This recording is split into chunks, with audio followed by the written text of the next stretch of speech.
I'd like to direct our attention to some verses in Scripture that refer to Jesus, I believe, in a prophetic way. We're going to be looking at a few verses in the book of Psalms and then also in the book of Lamentations. Lamentations is a tiny little book after Jeremiah. It doesn't get much attention. It kind of gets neglected, but it has some amazing verses. We have this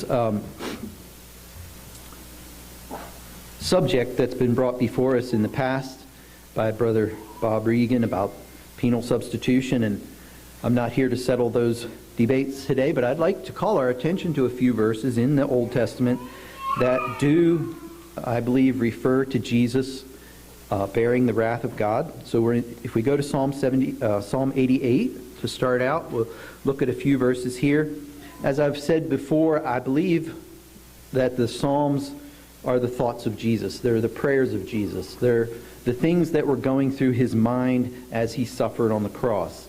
And we can see this really clearly in Psalm 22. It's probably the most clear passage that shows what was Jesus thinking while he was on the cross. And you might say, well, Tim, nobody could think that many thoughts in that short a time. But how many of you know that time slows down when you're suffering, right? We've all had that experience. The more you suffer, the more it seems time slows down. And you can have immense amounts of thoughts, it seems, packed into a short period of time. And so I believe Psalm 88 is another one of those psalms.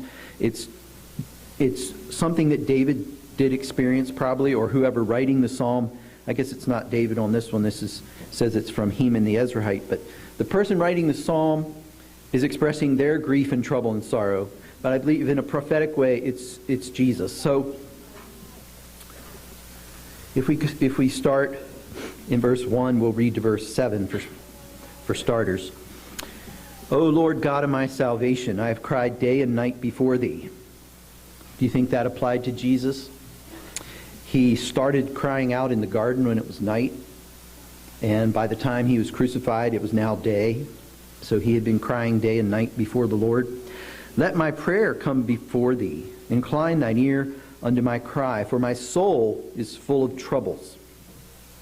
The soul is the part of us that relates between our physical and our spiritual. It's where we have our emotions.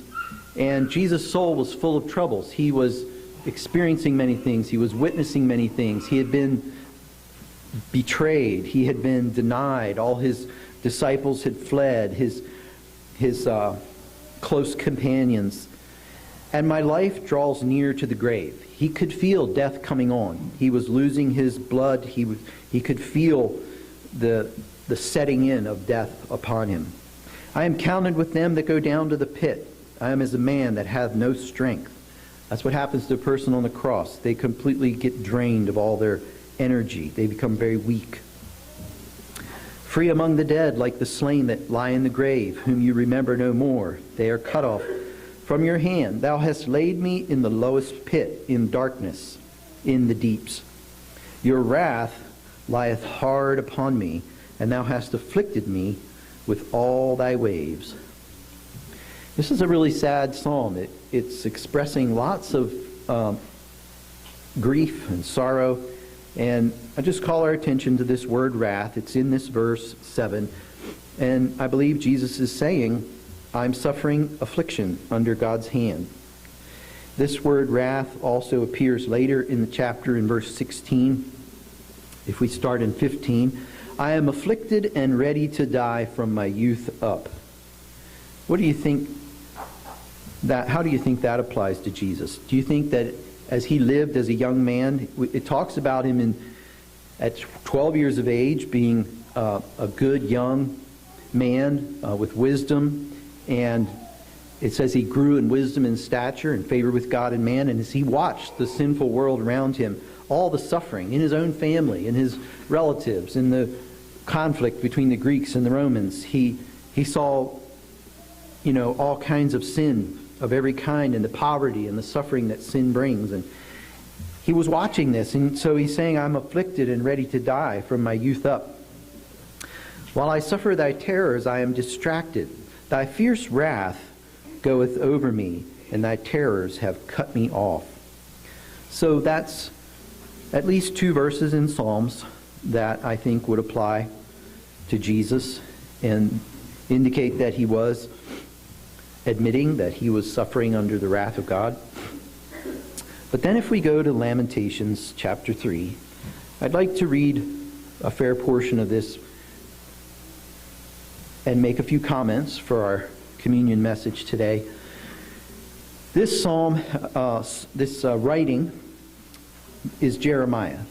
Jeremiah wrote the book of Jeremiah, and he also wrote this book, Lamentations. And what is he lamenting? Why is he so depressed and discouraged? It's because of the destruction of Jerusalem. So in his book, the prophet Jeremiah, in the book of Jeremiah, tells the long story of how God sent him as a prophet to the people of Israel, told them what to do, but they never listened, they never obeyed, and Jerusalem was destroyed, and he watched the destruction of Jerusalem by the armies of, I believe, the king of Babylon. And he saw children who he had dandled on his knee, who he had known from their youth, had grown up to be young men and young women. He saw them killed and slain in the streets. People that he knew, friends, shopkeepers. He watched them die and not be buried in the streets of Jerusalem. And so in Lamentations, he needs a way of coping with his grief, so he expresses it with words. And the whole thing is a long lament of what he saw. The siege had brought starvation. Children were hungry. There was no food. And then in chapter 3, he changes from telling about the destruction of Jerusalem and describing it to a very interesting passage. And this chapter, you can't see it in the English language. But if you were to look at this in the Hebrew language, this chapter 3 is composed of sets of 3 verses. And each of the 3 verses begins with the first word, letter of the first word begins with a letter of the Hebrew alphabet. So if you've noticed in Psalm 119, it does this. It labels 8 verses Aleph, 8 verses Beit, 8 verses Gimel. Some of the Psalms are what they call Acrostic Psalms. And because they took the letters of the Hebrew alphabet as the beginning. So the first 3 verses start with the letter Aleph. The next 3 verses start with Beit. And it goes through all the letters of the Hebrew alphabet in this chapter 3. So we don't see that in our English, but this is a poem.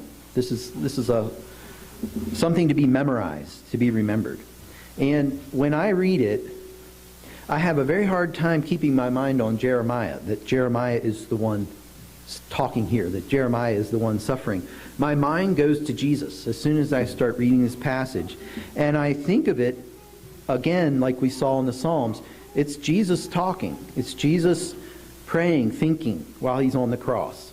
And I do think it applied to Jeremiah. It's what he said.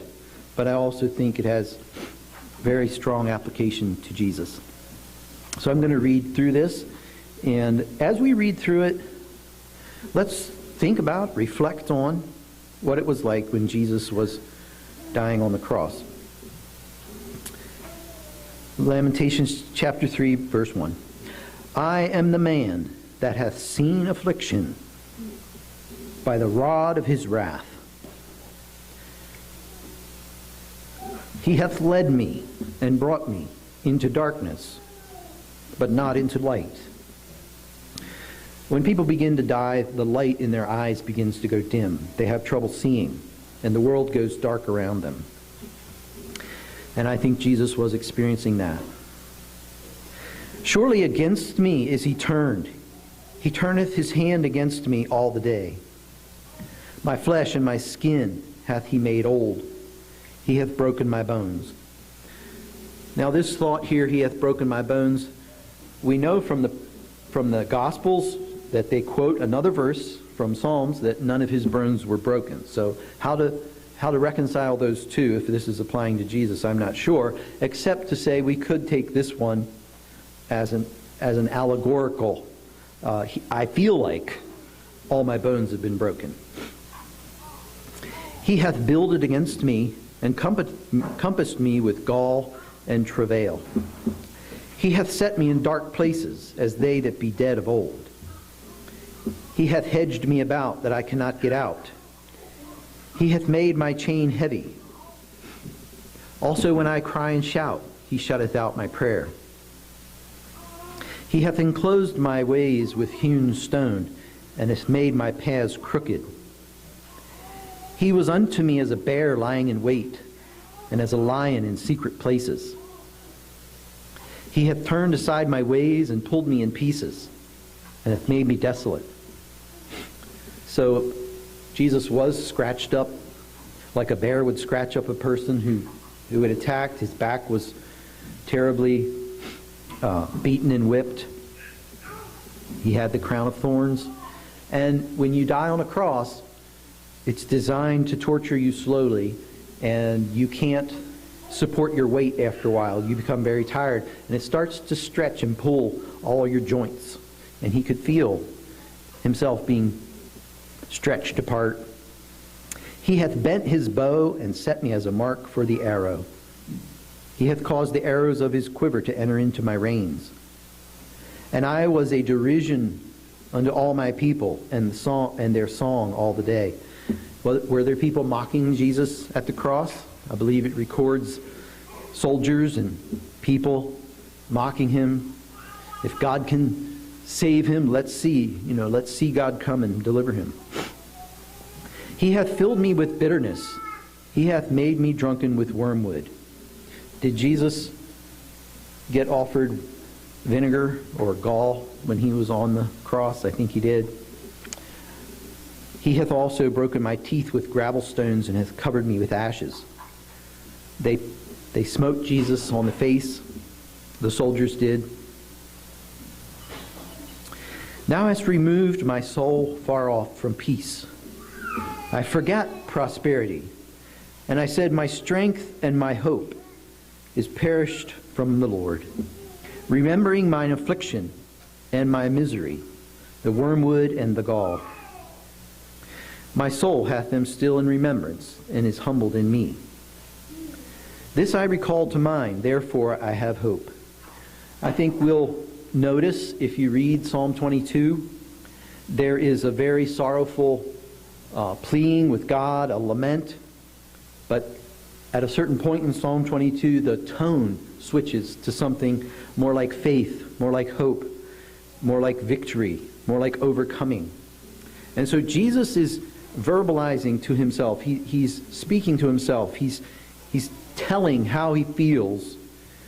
But he always switches to a note of hope and a note of victory, because we know that he faced the cross with courage. He despised the shame, and that means he didn't count it as of any value.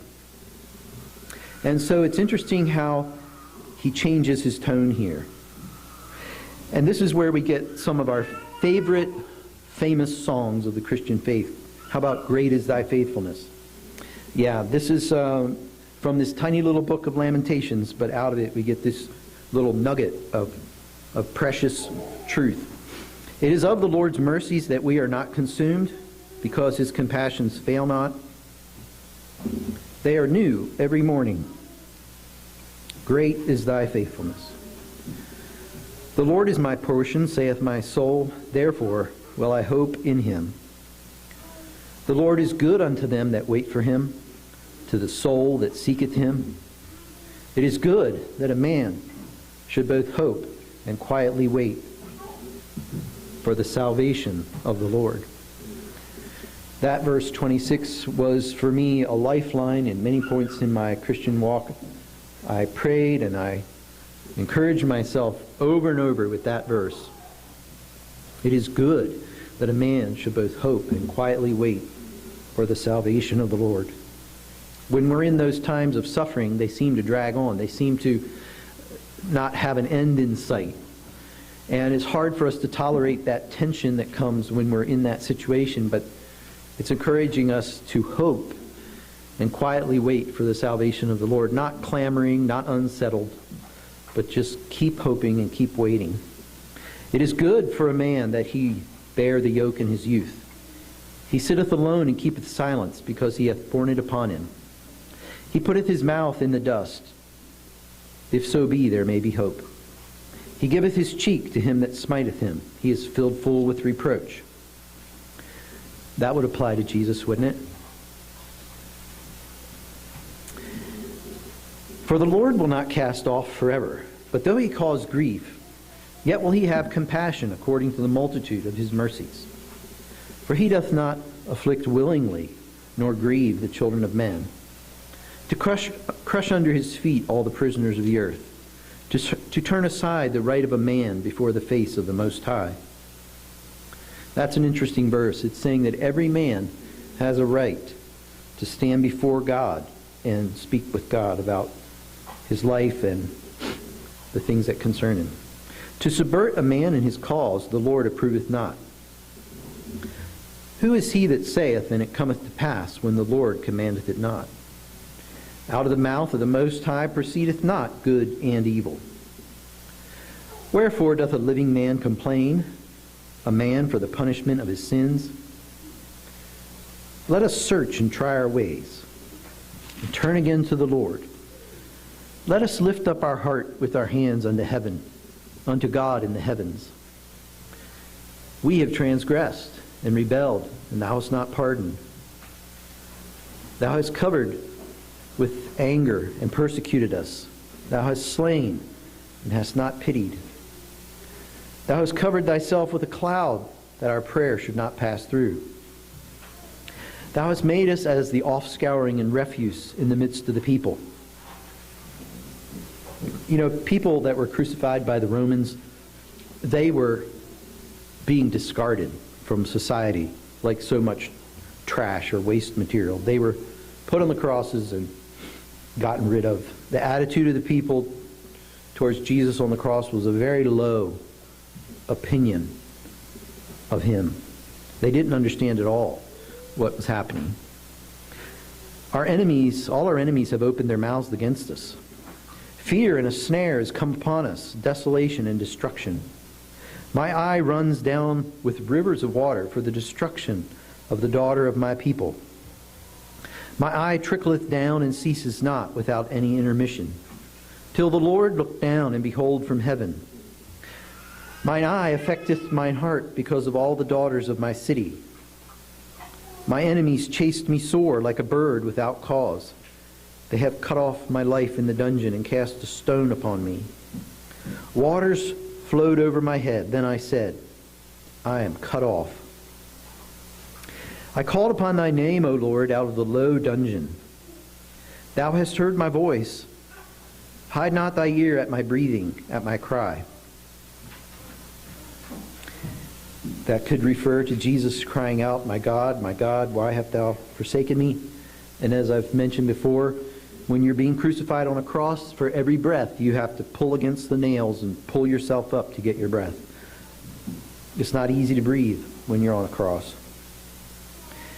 Thou drewest near in the day that I called upon thee. Thou saidst, fear not.